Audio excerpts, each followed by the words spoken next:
Le paradoxe de notre époque est que nous avons plus de connaissances, mais moins de patience et de tolérance.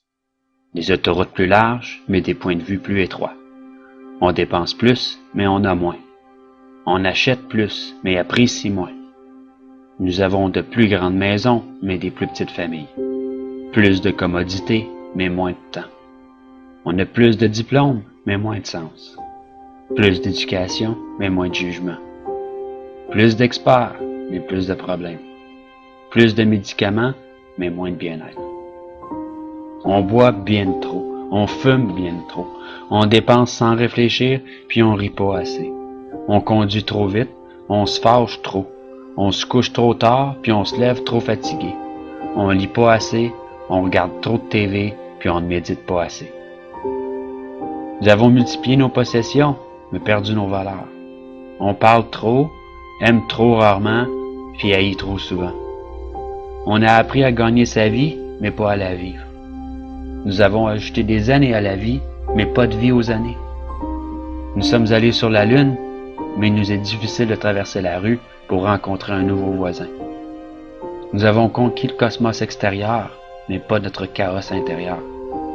On fait des choses plus grandes, mais pas meilleures. Nous avons plus d'hygiène, mais nous avons pollué même notre âme. Nous avons conquis l'atome, mais pas nos préjugés. On écrit plus, mais apprend moins. Nous planifions plus, mais accomplissons moins. On a appris à se stresser, mais pas à patienter.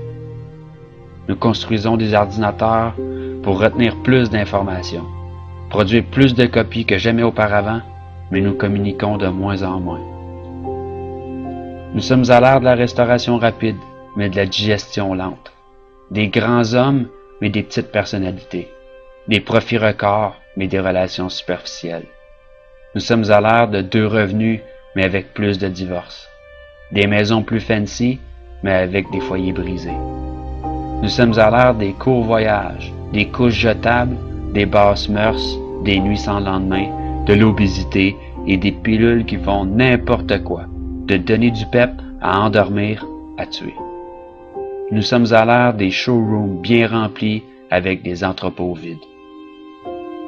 Rappelez-vous de dire « je t'aime » à votre partenaire et à vos bien-aimés. Mais surtout, pensez-le. Une bise et une accolade soulageront un mal lorsque sincère. Souvenez-vous de vous tenir la main et de chérir ce moment présent, lorsqu'un jour cette personne nous quittera. Prenez le temps d'aimer, de parler et de partager vos pensées précieuses. Et n'oubliez jamais que la vie ne se mesure pas au nombre de souffles que vous prenez, mais par les moments qui nous coupent le souffle.